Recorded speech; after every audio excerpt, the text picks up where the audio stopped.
지난 시간에 우리가 성령이 하나 되게 하신 것을 힘써 지키라 라는 제목을 가지고 말씀을 나눴습니다. 오후 시간이라 제가 최대한 좀 쌈박하고 빨리 끝내보려고 노력을 해보겠습니다. 우리가 좀 집중해야 될 것이 하나 되라고 하신 게 아니라 성령이 하나 되게 하신 것을 힘써 지키라고 합니다. 이것은 굉장히 다른 문제입니다. 이렇게 한번 얘기를 해볼게요. 하나 되라고 얘기하는 게 아니라 하나이기 때문에 힘쓰라고 얘기하는 겁니다.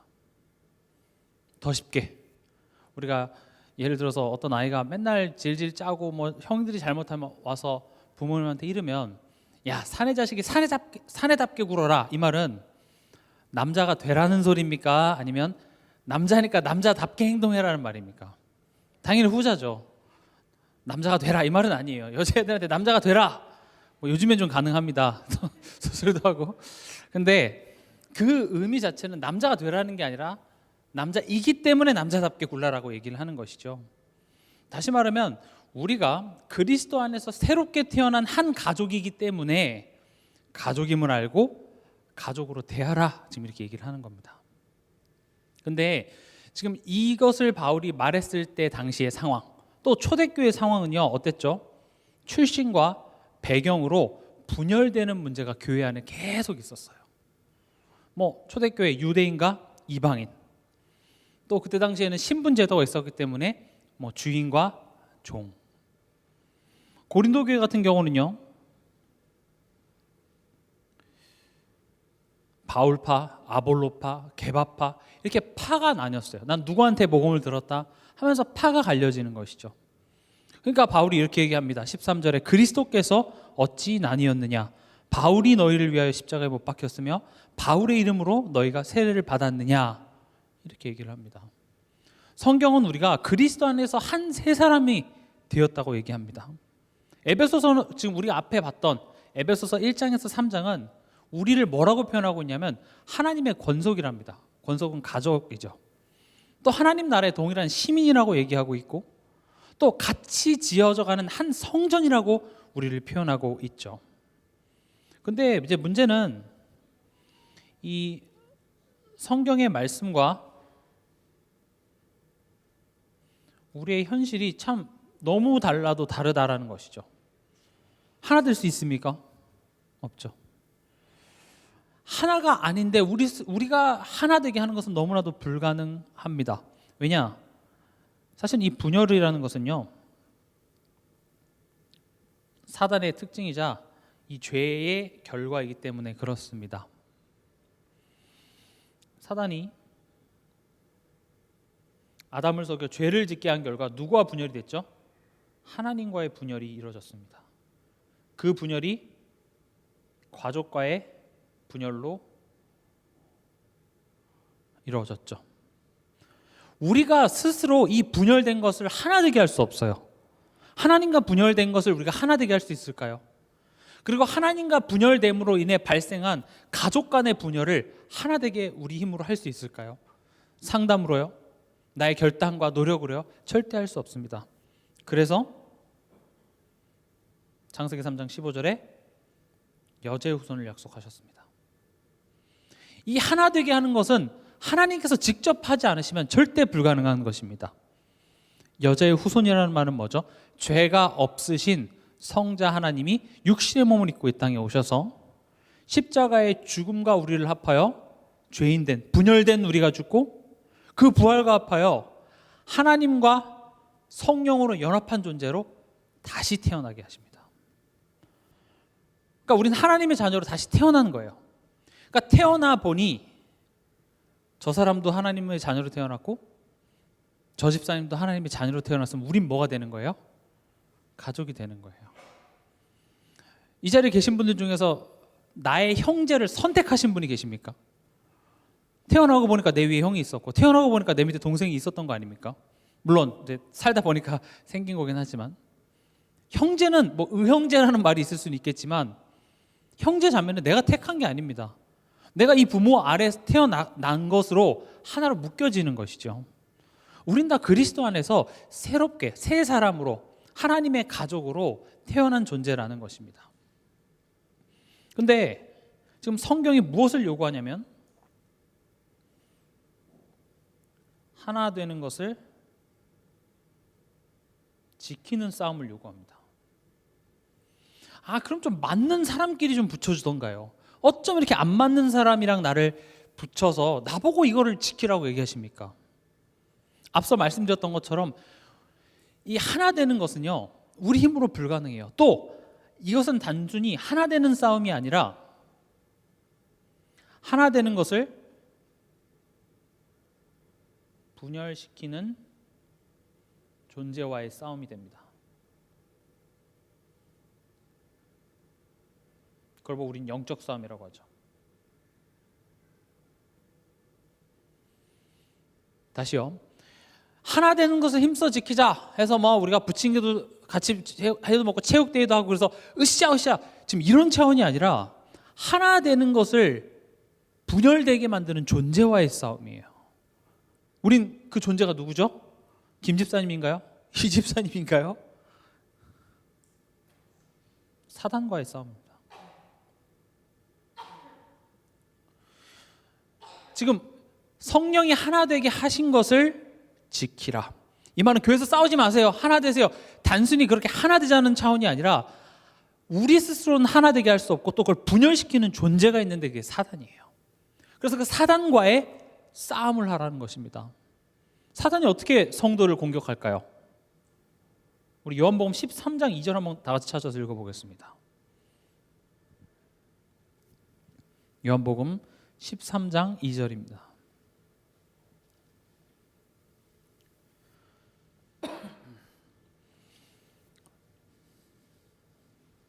같이 읽겠습니다. 마귀가 벌써 시몬의 아들 가룟 유다의 마음에 예수를 팔려는 생각을 넣었더라. 사단은요, 우리 마음에 생각을 넣습니다.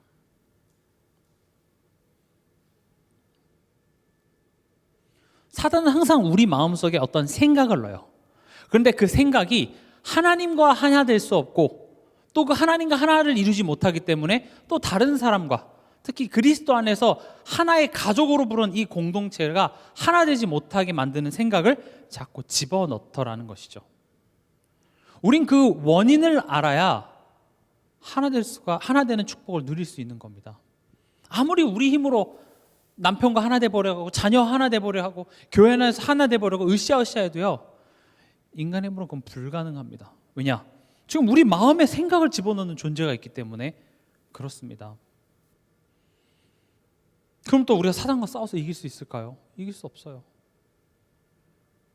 그래서 누구를 보내주셨죠? 그리스도예요.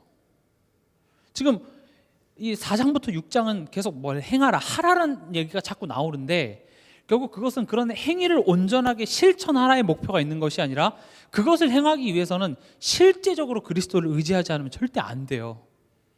근데 무조건적으로 오직 예수 말해서 예수가 내게 와닿아지는 것이 아니라 그 상황에 힘써 지키라고 했는데 힘써 지킬 수가 없는 거예요.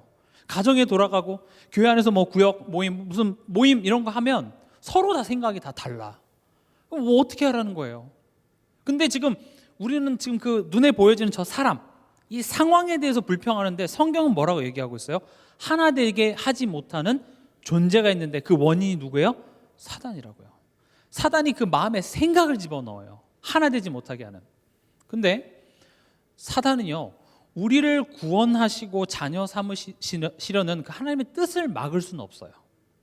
그러나 하나님의 자녀의 축복과 그리스도 안에 있는 그 은혜의 가치를 누리는 것을 방해할 수는 있어요. 자녀는 하게 해줄 수 있다니까요. 근데 그게 얼마나 큰 은혜인지, 지금 내가 갖고 있는 게 얼마나 대단한 것인지를 사용하지 못하게 해서 법적으로 구원은 받았으나 실제적으로 구원받지 못한 불신자들과 별 다를 바 없는 것 같은 삶을 살아가게 한다고요. 그러니까 사단이 고작 우리에게 할 수 있는 것은 지옥같이 살다가 천국 가게 하는 것이죠. 그런데 하나님 원하는 건 뭐예요? 천국같이 사는 정도가 아니라 그래서 그 천국의 은혜가 내 주변 사람들에게 전달되어지는 것까지 하나님께서 원하시잖아요. 사단은 그걸 방해하는 거예요. 우리가 뭔가 하나를 만들어서 뭔가 대단한 걸 세상에 나타내자, 절대 그런 거 아닙니다. 그럼 제일 잘한 게 뭐겠어요? 바벨탑이겠죠. 우리가 하나 흩어짐을 면하자. 하나님 없이 하나님이 하나 되게 하신 것 외에 인간이 하나 되게 하는 것은 절대 유익하지가 사실은 않습니다. 하나 되는 것을 지키는 싸움은요, 분열시키는 존재와의 싸움이 되는 것입니다. 또 나의 옛 체질과의 싸움입니다.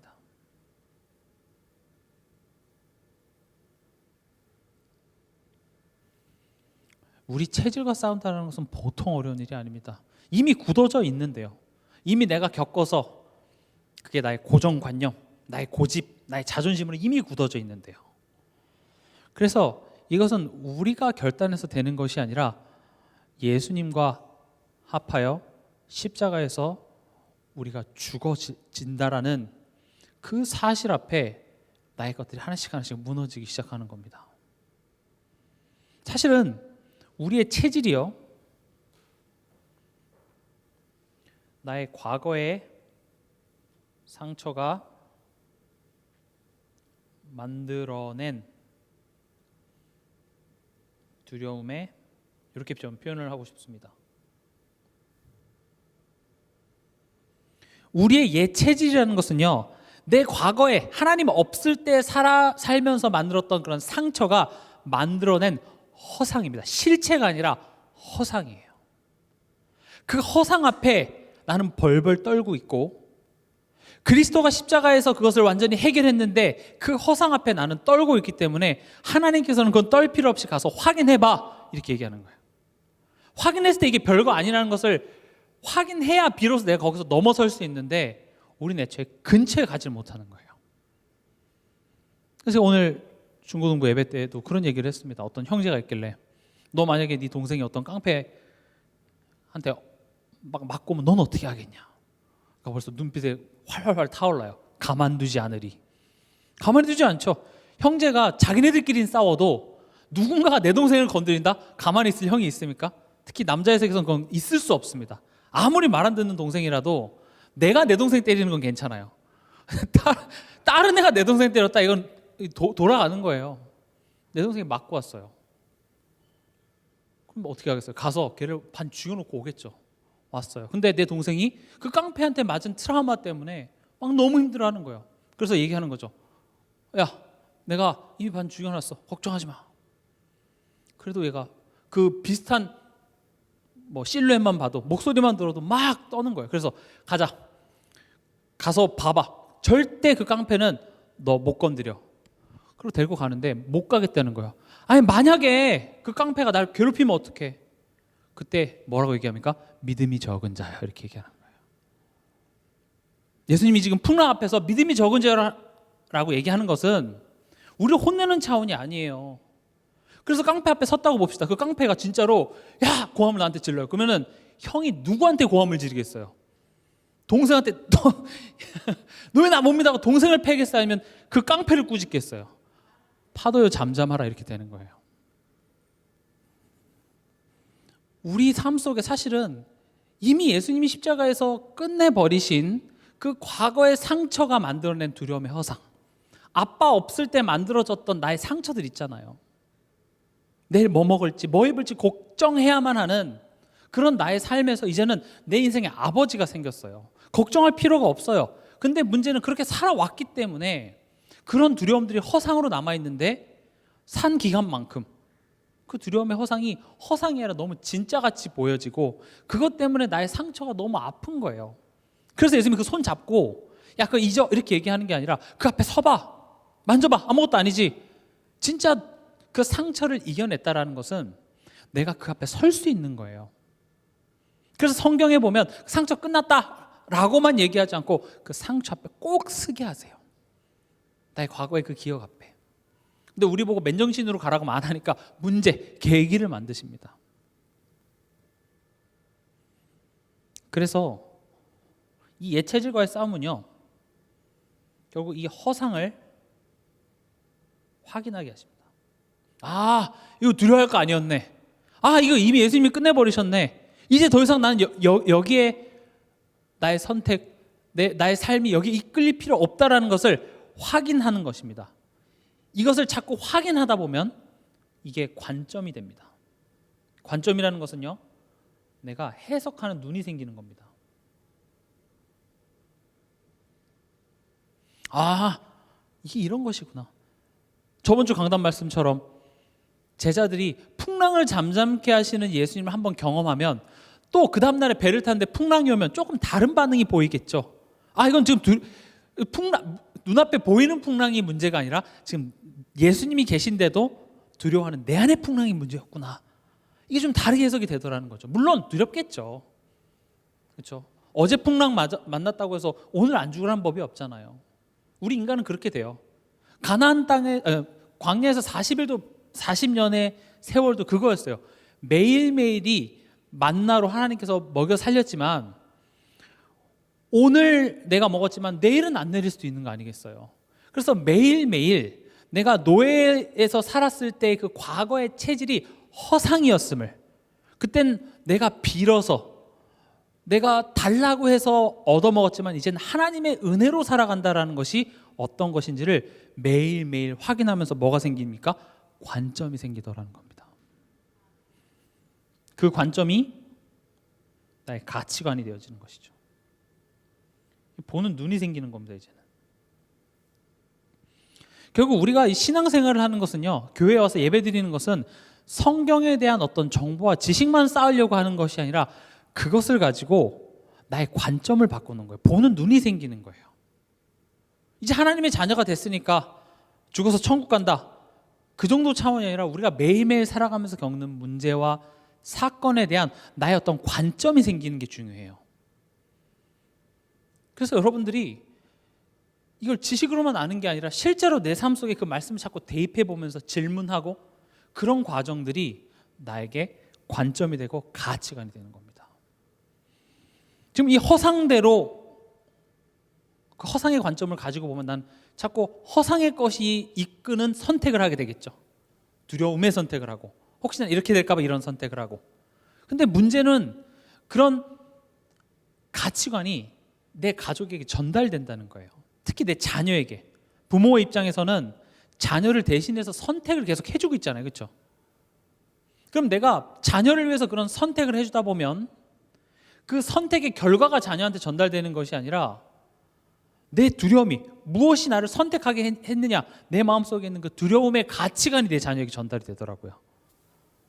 야, 그렇게 되면은 너 나중에 좋은 대학 못 가. 똑같이 공부를 시켜도 그 두려움이 전달이 돼요. 그 가치관이 전달이 되더라는 것이죠. 지금 성령이 하나 되게 하신 것을 지키는 싸움을 요구하고 있는데, 이것은 하나 되어서 뭔가 뭘 이루자가 아니라 이 싸움은 싸울수록 예수를 알게 되고 예수를 누리게 돼요. 왜냐? 하나 되는 것은 내 힘으로 할 수 없다라는 사실을 애초에 알게 되고요. 그리고 보니까 하나 되지 못하게 하는 영적 존재가 있는데 이게 사단이에요. 근데 사단은 우리가 이길 수가 없어요. 그리고 내가 싸워서 이길 필요가 없습니다. 왜냐? 예수님이 이미 싸워서 이겨놓았어요. 이겨놨다라는 것은 사단의 일이 우리에게 효력을 발휘하지 못하게 해놨다는 거예요. 사단이 하는 일은 뭐죠? 죄를 짓게 해서 우리로 하여금 사단의 소속이 되도록, 죄를 짓는 자는 마귀에게 속한 일을 만들어내지만, 예수님이 마귀의 일을 멸하신 까닭에 마귀에게 우리가 설사 속는다 할지라도 우리의 죄가 하나님으로부터 끊어지게 하는 결과를 초래하지 않아요. 다만 사단은 우리의 신분을 바꿀 수는 없지만 하나님의 그 축복을 누리지 못하게 방해할 수는 있다는 거죠. 그래서 우리가 그것을 알고 내 마음속에 분열하게 하는, 첫 번째 하나님과 분열하게 하는 생각을 자꾸 넣어준다면 우린 권세 있는 예수 그리스도 이름으로 그 사단을 결박하는 게 중요합니다. 여러분, 예수 그리스도 이 말씀의 검으로 막 이렇게 허공을 이렇게 휘저으면 어쩌다 하나 걸릴 수는 있지만 정확히 보고 그걸 찔러야 돼요. 이 막 휘두르다가 내 남편 막 다치고 난리가 납니다. 그래서 자녀 보면서 사단이라고 그러고 남편 보면서 사단이라고 그렇게 하지 마세요. 사단은 나를 공격합니다. 내 마음의 생각을 넣어줍니다. 그리고 사단의 목적은 여러분들을 힘들게 하는 게 포인트가 아니에요. 성경을 보세요. 사단이 여러분들을 힘들게 할 때가 많습니까? 하나님이 우리를 힘들게 할 때가 많습니까? 사단이 우리한테 좋은 이야기 할 때가 되게 많아요. 예수님한테도 뭐라 그랬죠? 40일 금식 기도하고 내려오셨을 때 돌로 떡덩이 먹으래요. 뭐가 잘못됐어요? 하와한테도 야, 너도 하나님처럼 될 수 있어. 뭐 그렇게 잘못된 내용입니까? 나한테 기분 나쁜 이야기예요? 아니에요. 근데 오히려 하나님은 문제도 허락하시고 포로되게 하시고 노예로 가게 하시고 오히려 하나님이 우리를 힘들게 할 때가 더 많다고요. 그래서 저는 항상 우리 삶 속에 어떤 힘든 일, 나를 어렵게 하는 상황이 생기면 그걸 전체를 싸잡아서 사단이라고 얘기하지 말고 사단은 하나님과 분열되게 하는 생각을 우리 마음속에 넣습니다. 그럼 그 사단과 싸우는 것입니다. 성령께서 하나 되게 하신 것을 지키는 싸움, 그것은 사단과의 싸움이자 또 과거의 상처가 만들어낸 그 두려움이라는 허상과의 싸움입니다. 그건 싸울 것이 아니라 가서 확인해 보면 돼요. 들어가 보면 돼요. 별거 없습니다. 우린 거기 앞에 서기까지가 가장 두려워요. 사자굴 속에 들어가 보면 아무것도 없습니다. 내가 걱정했던 그 염려가 없고 거기에 오히려 응답이 있습니다. 불문불 속에 들어가 보면 나를 보호하시는 하나님의 도우심을 체험하고 모든 사람이 하나님을 알게 되는 생명 운동, 생명의 열매들이 거기에 있는데 나는 들어가기 직전이 가장 두렵고 가장 무서운 법이죠. 그래서 이 싸움을 싸우라고 얘기를 합니다. 왜냐? 이 싸움을 싸우면 싸울수록 나는 더 구체적으로 예수를 의지하게 되기 때문에 그렇습니다. 우리가 이론적으로 알고만 있는 그 복음을 실제로 내 삶 속에 누리고 적용하게 되기 때문에 우리는 하나 되는 싸움을 자꾸 해야 돼요. 본론입니다. 오늘 몸이 하나요? 성령도 한 분이시니 이와 같이 너희가 부르심의 한 소망 안에서 부르심을 받았느니라. 한 성령입니다. 몸이 하나입니다. 그 몸을 살아있게 하고 활동하게 하는 몸의 생명이 바로 뭐예요? 성령입니다.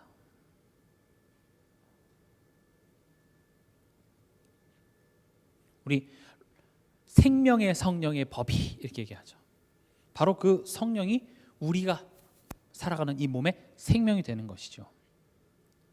성령 하나님 아니었으면 오늘날 우리는 없습니다. 성자 하나님께서 십자가에서 구원의 사역을 이루시지 않았으면 성령은 오시지 않았을 것입니다. 또 성부 하나님께서 세상을 이처럼 사랑하시지 않았으면 성자 하나님은 이 땅에 오시지 않았을 것입니다. 결국 성삼위 하나님의 그 사랑이 지금 성령으로 내게 왔다라는 것을 성령께서 인치시는 거죠. 보증하시는 거죠. 그래서 여러분 한 사람 한 사람은 하나님의 사랑이 이처럼 이 세상을 사랑하신 그 사랑의 증거들입니다. 아, 하나님이 세상을 이처럼 사랑하신 증거가 우리 한 사람 한 사람인 것이죠. 우린 그 생명의 성령으로 우리는 살아가고 있는 것입니다. 결국 아무리 훌륭한 몸도 그 몸이 생명이 없다면 그건 아무런 쓸모가 없는 것처럼 결국 그 중심, 그것을 움직이는 엔진이 한 성령이라는 것이죠. 그 성령께서 하시는 일이 있습니다. 성령은 무엇을 하시냐? 내가 죄인임을 알게 하십니다. 우리 안에 죄악이 가득하다라는 것을 알게 하십니다. 사실 우리의 본질은 하나님과 하나 되는 것을 기뻐하지 않습니다. 틈만 나면 하나님과 멀어지는 선택을 하고 하나님을 믿지 못하는 일만 계속합니다. 아닌가요? 하나님 안 계셔. 이렇게 얘기하지는 않지만 우리가 걱정하고 염려하는 것, 불평하는 것, 그 모든 것이 우리가 직간접적으로 나 하나님 못 믿겠어요 라고 하는 죄를 짓고 있는 것입니다. 성령이 역사하셔야지만 내가 죄인임을 깨달아요. 내가 죄인임을 깨닫는 것은 굉장한 은혜입니다. 지금 죄인임을 깨달아는 것은 그 죄책감에 시달리는 말이 절대 아니에요. 내가 죄인임을 깨달아야 그런 나를 구원하신 그 은혜가 풍성해지는 것입니다. 내가 죄인임을 깨달아야 거기서부터 치유가 시작이 돼요. 여러분 알코올 중독자들도 이렇게 치유할 때 보면 나 이거 술 언제든지 끊을 수 있어 이런 사람은 시작도 안 되는 거예요. 나는 언제든지 이거 또 다시 돌아갈 수 있어. 난 도움이 필요해. 그런 사람은 벌써 이제 좋은 시작이 되는 거예요. 사실 내 힘으로 아무것도 할 수 없다라고 인지하는 게 그게 지금 제대로 보고 있는 거예요. 우리 안에 죄악이 가득하다라는 사실을 인지하는 것은 성령이 하지 않고서는 우리가 깨달을 수 없는 거예요. 성령은요, 우리가 죄인만을 깨닫게 하는 것이 아니라 동시에 그 죄가 더 이상 나를 가둘 수 없다라는 확신까지 주십니다. 예수 그리스도 안에 있는 자에게는 결코 정죄함이 없나니. 아, 내가 죄인이었구나. 아, 내 힘으로 어떻게 할 수 없는, 심지어 구원 받았음에도 불구하고 내가 생각하는 모든 것은 하나님을 대항하는 것밖에 없으나 이 죄가 나를 지옥으로 보내고 하나님으로부터 끊어지지 않게 하는 까닭은 예수 그리스도께서 나를 위하여 십자가에서 대신 죽어주신 그 보혈의 능력이 지금 성령으로 내게 적용된 까닭이구나. 이게 성령께서 하시는 일이에요.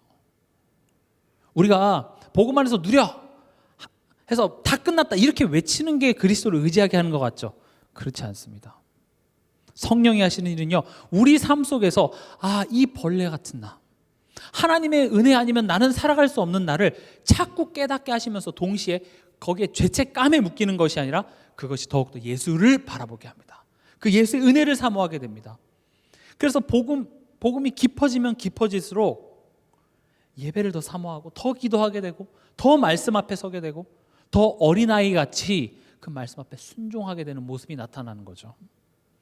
워낙 우리 1세대 기독교, 우리 한국의 기독교가 워낙 그 죄책감, 그리고 내가 이렇게 해갖고 구원받을 수 있을까, 이런 분위기 때문에 이제 거기에서 우리 이미 해방받았고 모든 문제 끝났다라는 확신을 주기 위해서 했던 말들이 자칫 그게 방관적으로, 방종으로 나타나는 경우가 많더라는 것이죠.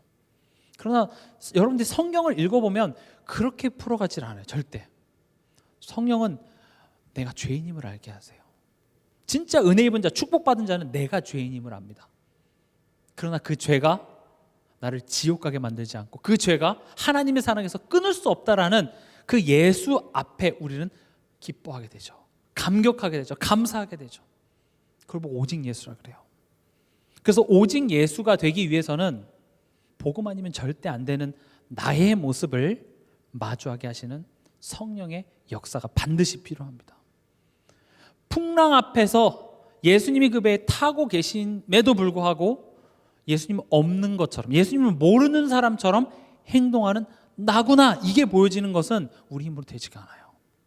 가정 안에서 상대방이 나에게 어떤 얘기를 했는데 그 말 앞에 내가 사실은 하나님을 못 믿고 있었구나, 이거 깨달아지는 거, 이건 성령이 하시는 일이에요. 근데 거기서부터 치유가 시작돼요. 교회 안에서도 마찬가지입니다. 우리가 항상 모든 것을 볼 때 나는 옳은 거예요, 나는 억울한 사람으로 딱 고정해 놓고 저 사람들을 바꿔달라고 얘기를 해요. 풍랑이 문제잖아요. 그렇잖아요. 나는 예수님을 따랐고 예수님이 타신 배는 안전할 거라고 생각해서 탔는데 왜 하필 예수님이 탄 배에 풍랑이 옵니까? 또 풍랑이 왔으면 막아주셔야지 왜 예수님이 잡니까? 왜 풍랑이 왔는데 거기서 주무세요? 어젯밤에 과음하셨나요? 포도주를 너무 많이 드셨나요? 아니거든요. 성령께서 우리로 하여금 그래, 지금 이 상황 앞에 나의 모습을 바라보게 하신다? 이게 치유예요. 그래서 항상 하나님의 관심은 나에게 있구나, 이 상황에서 지금 하나님이 내게 하시는 말씀을 여러분들이 깨닫게 하시는 것, 성령이 하시는 일입니다. 그리고 그 성령이 하시는 일이 뭡니까?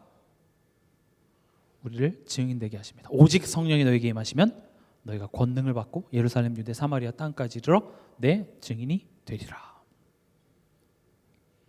이제 그 한 성령으로 우리는 한 몸이 되었습니다. 우리 성경을 한번 같이 읽어보겠습니다. 고린도전서 12장 12절에서 30절 우리 교독하도록 하겠습니다.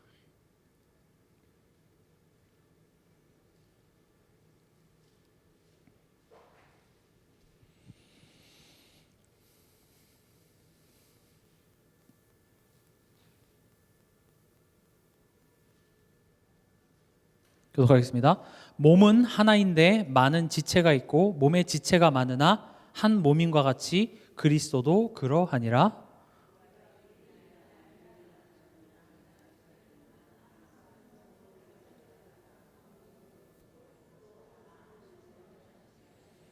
몸은 한 지체뿐만 아니요 여럿이니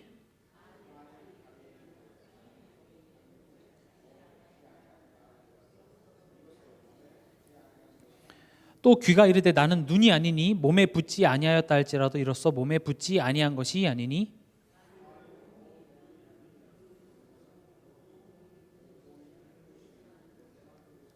그러나 이제 하나님이 그 원하시는 대로 지체를 각각 몸에 두셨으니 이제 지체는 많으나 몸은 하나라.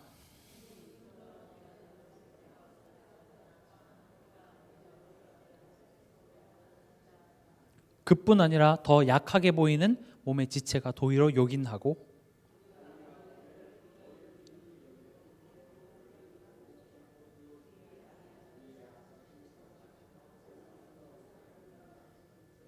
우리의 아름다운 지체는 그럴 필요가 없느니라. 오직 하나님이 몸을 고르게 하여 부족한 지체에게 귀중함을 더하사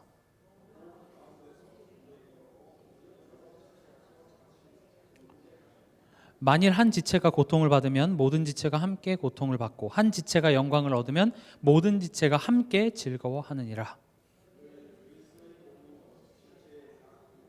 하나님이 교회 중에 몇을 세우셨으니 첫째는 사도요, 둘째는 선지자요, 셋째는 교사요, 그 다음은 능력을 행하는 자요, 그 다음은 병 고치는 은사와 서로 돕는 것과 다스리는 것과 각종 방언을 말하는 것이라.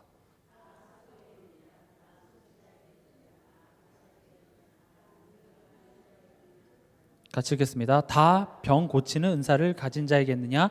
다 방언을 말하는 자이겠느냐? 다 통역하는 자이겠느냐? 아멘. 지금 이걸 가지고 얘기를 해보려고 합니다.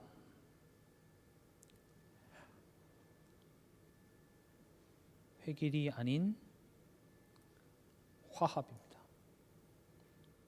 우리 몸에는 다양한 부분들이 있습니다. 다 하나하나가 기능을 가지고 우리 몸에 필수적인 것이죠. 우리 몸의 그 한 부분들이 있어야 할 곳에 있지 않으면 그 몸은 완전한 몸이 될 수가 없습니다. 근데 오늘 우리가 읽었던 것처럼 몸 전체가 손이 될 수가 없죠. 내 손재주가 좋다고 해서 몸 전체가 손이 된다면 참 웃긴 모양이 되겠죠. 또 우리 몸 전체가 다 발이 될 수는 없습니다. 아무리 손흥민이 축구를 잘한다고 해도 몸 전체가 다 발이면 되게 이상할 것 같아요. 오징어도 아니고. 근데 모든 다양한 지체들이 유기적인 전체 안에서 하나일 때 그게 이제 몸이 되는 것이죠. 그래서 다 같을 수가 없습니다. 손이 야, 너 손 같아라. 나 같아라. 또 발이 야, 눈 같아라. 이렇게 얘기하는 게 사실은 옳지가 않아요. 그러니까 우리가 방금 읽었던 것에도 보면 교회 안에는 전도하는 사람도 있습니다. 그러니까 생산해내는 사람들도 있고 그걸 키우는 사람도 있고 또 뒤에서 기도하는 사람도 있고 또 몸으로 봉사하는 사람이 있고 또 누군 돈을 내는 사람이 있고 그렇게 교회 안에서 하나하나의 지체가 다 조화를 이루어서 교회라는 것이 돌아간다라는 것이죠. 근데 우리는 화합이 아니라 자꾸 회귀를 하려고 그래요. 다시 말하면 이거죠. 나 같으면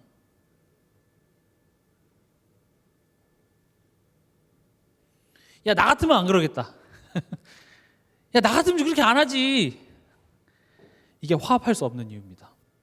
우리는 획일화되기를 원해요. 다 나 같았으면 좋겠어요. 나같이 딱 센스 있고 나같이 효율적으로 하고 나같이 일을 탁탁탁 했으면 좋겠고 가정 안에서도 마찬가지입니다. 나 같지 않아서 그래요. 여러분 나 같았으면 난리 납니다. 가정 안에서 나 같은 사람 두 사람 있으면 큰일 나요. 그나마 나 같지 않아서 같이 살아주는 것 같습니다. 여기에서 나라는 게 뭐죠? 결국은 이 옛사람의 모습이에요. 이 상처가 만든 허상이에요. 그래서 내 기준에 맞지 않은 것 때문에 우리는 하나 될 수 없어요. 그게 마치 뭐와 같냐? 눈이 야, 너 왜 나 같지 않냐라고 얘기하는 거랑 똑같다고 지금 얘기를 하는 겁니다.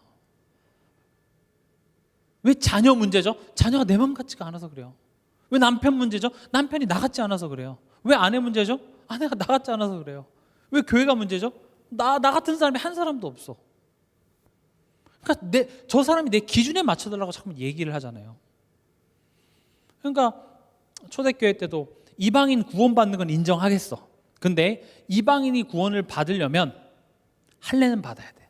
그러니까 우리 기준에다, 내 기준에다가 저 사람들 자꾸 갖다 맞춰서 그래서 뭔가 우리가 하나를 이루려고 하는데 아니라고 얘기하는 거예요. 여러분들에게 모든 사람이 맞춰주면 여러분들이 그 사람한테 좀 맞춰주고 그 사람이 여러분들에게 맞춰서 그 중간을 딱 이루면 하나가 될 것 같습니까? 절대 그렇지 않습니다. 오히려 하나님께서는 이런 것들을 통하여서 나의 것들이 깨지길 원합니다. 나의 기준이 깨어지길 원합니다. 결국 성령이 하나 되게 하신 것을 지키는 싸움은 나의 옛 것들과의 싸움인 거예요. 나에게 옛날 생각으로 돌아가게 만드는 그 사단과의 자꾸 싸움이 되는 거예요. 그래서 여러분들이 하나 되는 걸 자꾸 지키려고 하다 보면 영적 싸움을 하게 돼 있어요. 그래서 자꾸 하다 보면 나에게 이런 틀이 있네, 나에게 이런 기준이 있네, 나에게 이런 고정관념이 있네, 나에게 이런 선입견이 있네. 나랑 안 맞는 사람 보면서 저거 염소 새끼라면서, 교회 안에 꼭 염소가 있다면서 그렇게밖에 안 보여. 어찌 보면 내가 바리새인일 수 있다고 생각할 수 있죠. 어쩌면 내가 바리새인 아닐까? 저 사람을 정죄하고 비판하는 내가 바리새인 아닐까? 저도 사역자인 제가 사실 그 오리에 제일 빠지기 쉽습니다. 제가 뭐라고 네 양이고 네 염소고 제가 그 판단할 수 없어요. 저는요, 일단 교회 안엔 다 양이다라고 생각하고 하려고 해요. 제가 사실 제가 염소일 수도 있어요. 제가 뭐라고요? 제가 바리새인일 수도 있다고요. 제가 뭐라고 남을 비판합니까? 제가 염소고 사실 제가 바리새인이라 생각하고 그래, 그런 나는 예수와 함께 죽노라가 돼야 돼요. 하나님 나를 바꾸세요. 설사 그 사람이 염소라 할지라도 나는 그 생명이 그것을 통해서 더욱더 풍성해지면 되는 거예요. 왜냐? 나는 생명이 있기 때문에 그렇습니다. 생명이 있다라는 것은 뭐죠? 자라나는 겁니다. 생명이 있다라는 건 뭐죠?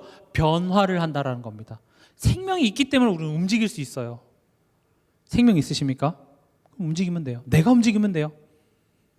책상한테 불평하지 마시고요. 왜 여기에 의자가 있냐면서 의자와 싸우지 마시고 내가 비켜가시면 돼요. 내가 밟고 서면 돼요. 올라서면 된다고요.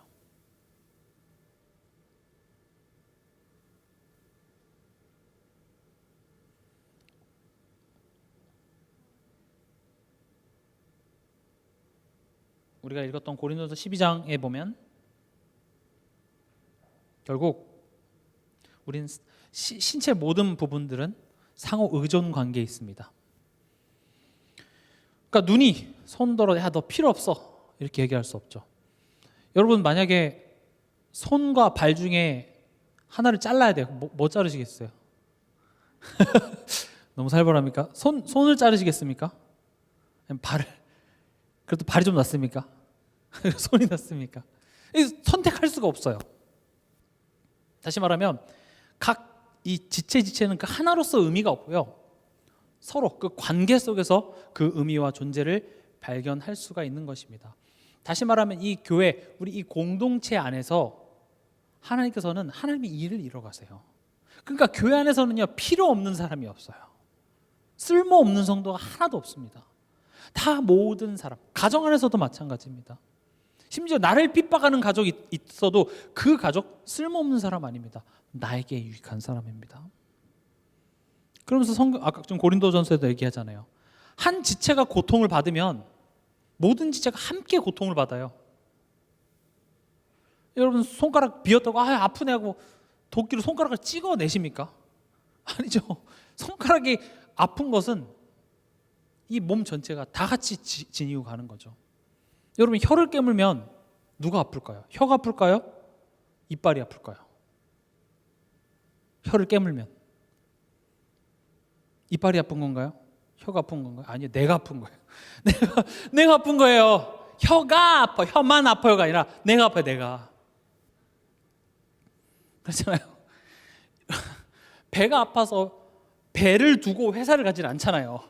배가 아픈 것 때문에 내가 회사를 안 가잖아요. 내가 안 간다고 전체가 다. 그러니까 아픈 부분이 있으면 그거를 제거해서 넌 제자가 아니네 하고 떼어내고 가는 게 아니라 몸 전체에서 그게 해결이 되어져야 돼요. 그래서 교회는요, 우리가 막 훌륭한 그 전도 제자만 뽑아가지고 나는 사람 버리고 가는 게 교회가 아니에요. 교회는요, 다 품고 가는 거예요. 시간이 더딜지라도 우린 빨리 가는 게 목적이 있는 것이 아니라 하나님의 시간표안에 부르신 모든 자가 그 성전에서 함께 같이 지어져 가는 거예요. 그래서 조금 비효율적이게 보일 수도 있습니다. 조금 더디게 보일 수 있습니다. 조금 더 이렇게 하면 더 신박하고 할 수 있는데 그렇게 하지 않아요. 왜요? 함께 가는 겁니다. 그래서 교회의 성장 속에 나의 성장이 있는 겁니다. 또 내가 성장해야 교회도 같이 성장하는 겁니다.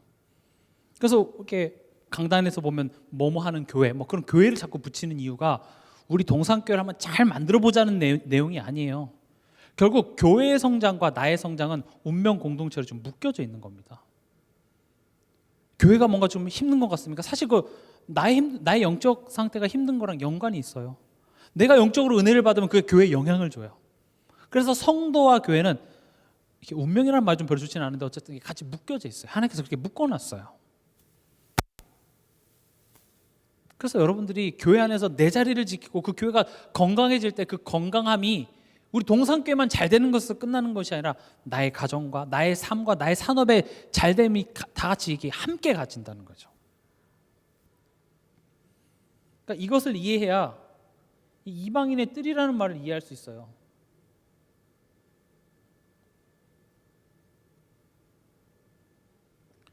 우리가 이방인의 뜰 하면 자꾸 뭘 또 만들려고 그래. 자꾸 통역부스 만들고. 그게 필요 없다는 얘기가 아니에요. 만들어야죠. 근데 여기서 말하는 이방인이라는 것이 인종이 다르고 언어가 다른 이방인만 얘기하는 게 아니라 나랑 안 맞는 사람이에요. 여러분 가정에도 다 계시지 않습니까? 이방인 남편, 이방인 아내 진짜 이렇게 안 맞냐? 언어만 같지 않은 다른 행성 사람이야. 나라다냐? 지구에서 온 사람이 아닌 것 같아. 너무 안 맞는 그런 이방인의 뜰이 내 안에 있냐는 것이죠. 우린 뭔가 어떤 그런 시설과 장계 그런 걸로 그냥 때우려고 하지 진짜 내 마음속에 그 사람을 품을 수 있냐는 것이죠. 우리 안에 이방인의 뜰이 있어야 돼요. 내 안에 이방인의 뜰이 있는지 확인해 보시기 바랍니다.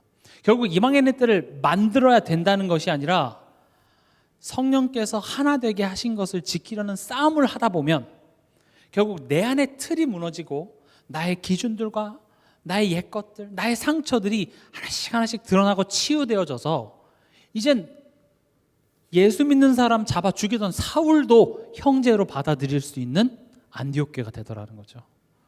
여러분 사울을 사도로 받아들인다는 것은 절대 쉬운 일이 아닙니다. 근데 그게 가능했어요. 그 사람들 인격이 훌륭해서가 아니라 성령께서 가능케 하셨어요. 또 왜 애초에 사울을 그런 자리까지 악하게 만들어서 데리고 왔냐라는 거죠. 그것을 가지고 아나니아라든지 모든 사람들을 이 하나 되게 하신 것을 지키는 싸움을 하게 해서 복음을 풍성하게 만드셨다라는 것입니다. 그래서 이방인의 뜰은 내 안에 있는 것을 회복하고 또 결국 이것을 만들어야 된다라는 것이 아니라 이것은 복음 누림의 결과, 즉 열매가 되는 것입니다.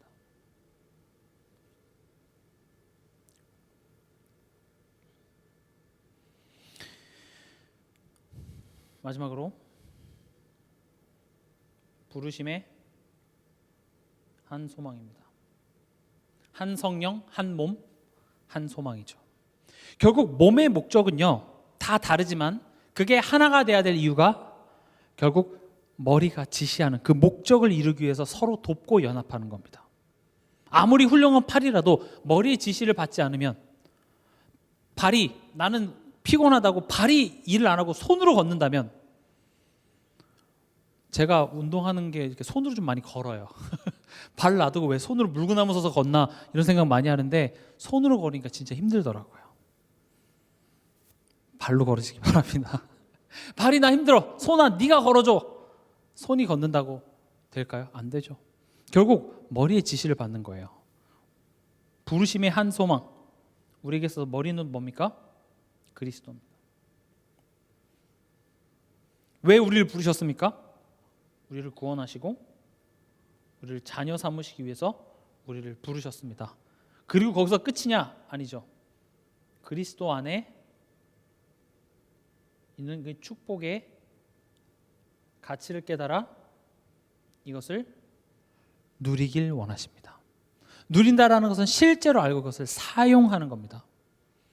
많은 성도들이 신용카드에 대한 어떤 정보, 신용카드를 쓰면 된다라는 이해는 있지만 실제로 쓰질 않는 문제에 때문에 우리 삶 속에 많은 갈등들이 있습니다. 우리가 삶 속에서 겪는 갈등의 99%는 뭔가 새로운 게 필요한 것이 아니라 이미 내게 주신 것을 누리지 못하는 게 대부분의 이유예요. 사실 우리는 뭐 더 필요한 게 없어요. 우리가 지금 갈등하는 이유는. 우리는 자꾸 뭘 달라고 하는데 아니야, 이미 너에게 가지고 있는 거 그거 쓰면 돼. 근데 쓸 줄을 몰라요. 그거 가지고 있는 거 알죠. 그리스도 나와 함께 하시죠. 배 타셨죠. 근데 그걸 쓸 줄 몰라요. 그래서 하나님 어떻게 하십니까? 그걸 쓰게 합니다. 누리게 하십니다. 하나님이 왜 우리를 자녀 삼으셨냐? 사실은 우리가 항상 그래, 죄인이었던 날 구원했다, 여기에만 머물러 있으면 안 돼요. 사실 구원을 왜 하셨죠? 자녀 삼으려고요. 자녀 삼았다라는 것은 명분으로만 그냥 자녀다 정도가 아니라, 서류에 올리는 정도가 아니라 자녀의 축복, 어느 정도까지 얘기하고 있죠?